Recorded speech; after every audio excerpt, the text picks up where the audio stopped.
Abdel Jalil est en congé pénitentiaire. Nous le rencontrons 2 jours avant son retour à la prison de Harone. À l'intérieur, il dénonce un climat de tension psychologique, en cause des dossiers mal gérés et un manque de communication. C'est comme si on tendait une carotte et que chaque fois que vous approchez de la carotte, on l'éloigne de vous. Donc voilà quoi l'image que je peux vous donner.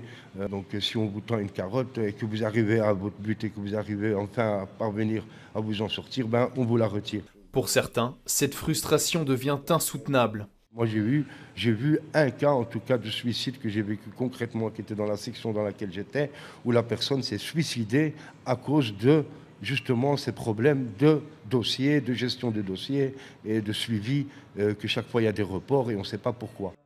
Un manque de suivi qui a un impact lourd sur les détenus, c'est aussi ce que rapporte cette assistante sociale. Elle travaille à la prison de Harone depuis son ouverture et estime ne pas pouvoir faire son travail correctement. Effectivement, le temps d'attente pour voir les personnes sont de plus en plus longs et donc au lieu de voir avant 5-6 personnes sur une journée, parfois ça nous arrive d'en voir qu'une, deux, voire pas du tout. Donc effectivement, c'est plus compliqué pour nous de pouvoir les aider, pouvoir les accompagner dans leur suivi, que ce soit social ou psychologique. Résultat, la file d'attente s'allonge et c'est à nouveau la santé mentale qui trinque.